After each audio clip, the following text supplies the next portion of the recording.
cara menyelesaikan berbagai permasalahan umat saat ini hanya dengan usaha dakwah yang berdasarkan satu pikir dan gerak.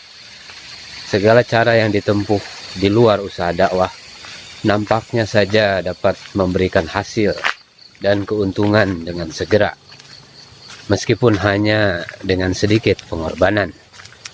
Sebaliknya, dalam usaha dakwah ini menghadapi pengorbanan yang besar dan hasilnya tidak segera nampak terlihat. Inilah yang menyebabkan orang-orang menjauh dari usaha dakwah ini.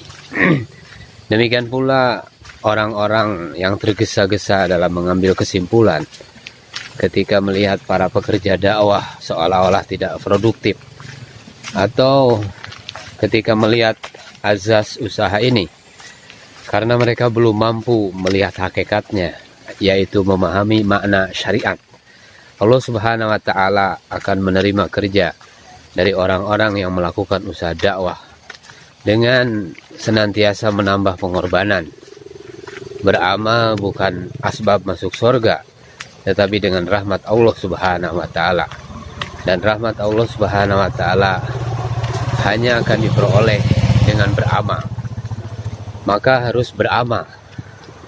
Jadikanlah diri kita seperti celak mata, dihancurkan untuk mata, rela berkorban, dihancurkan di antara dua batu, sehingga digunakan pada mata, bukan digunakan di tempat yang lain. Semua orang menggunakannya hanya pada mata. Mata para nabi, wali, ulama, orang kaya dan orang miskin, wanita dan laki-laki. Jangan memungut sumbangan atau dana apapun dalam dakwah. Jangan berhubungan dengan pemungut dana, dan jangan hidup dengan mengharap bantuan orang lain dalam dakwah. Apabila seseorang memiliki watak peminta, maka ia akan senantiasa mencari kesempatan untuk meminta. Pekerjaan para nabi alaihissalam adalah menarik khazanah dan pertolongan Allah Subhanahu wa Ta'ala untuk kepentingan umat manusia. Sedangkan pekerjaan para raja-raja atau penguasa adalah menarik khazanah Allah Subhanahu wa Ta'ala dan manusia untuk kepentingan dirinya. Walaupun telah maksimal melakukan usaha, anggaplah diri kita belum maksimal, karena sesungguhnya belum dapat menunaikan seluruh tugas dan kewajiban.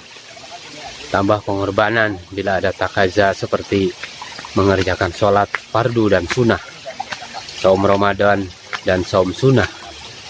Iman menghendaki agar apa yang dicintai oleh Allah dan Rasulnya juga dicintai oleh hambanya, dan apa yang dibenci oleh Allah Subhanahu wa Ta'ala dan Rasulnya juga dibenci oleh hambanya. Rasa sakit dapat dihasilkan oleh tusukan jarum, sebagaimana rasa sakit yang dihasilkan oleh pedang. Allah Subhanahu wa Ta'ala dan Rasulnya bersedih dan akan murka terhadap kemusyrikan, sama seperti dengan kemaksiatan. Kuda senantiasa matanya melihat ke depan, dan gajah senantiasa melihat ke belakang. Begitupun dalam usaha dakwah ini, kita hendaknya selalu melihat berapa banyak berusaha, bukan melihat hasil usaha.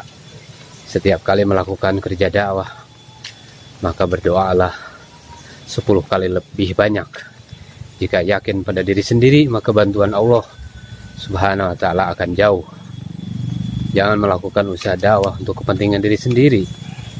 Zikir adalah benteng yang paling kokoh untuk mempertahankan diri dan godaan setan.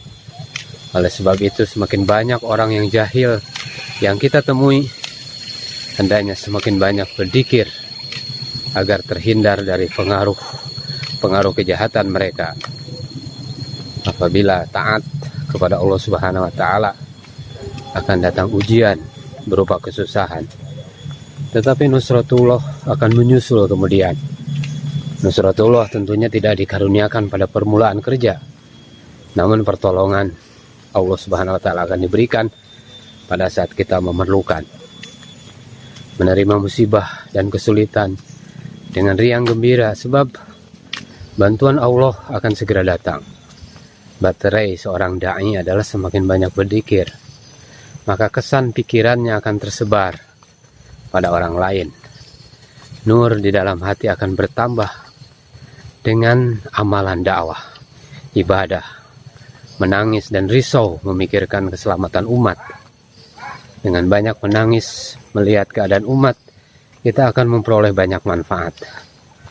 Orang yang mengalirkan air mata dan risau dalam hatinya melihat keadaan agama yang telah dirusak, maka ia akan dapat melakukan usaha agama. Tangisan seorang da'i mengundang rahmat Allah Subhanahu wa Ta'ala, sebagaimana keluarnya air susu dari puting seorang ibu setelah bayinya menangis.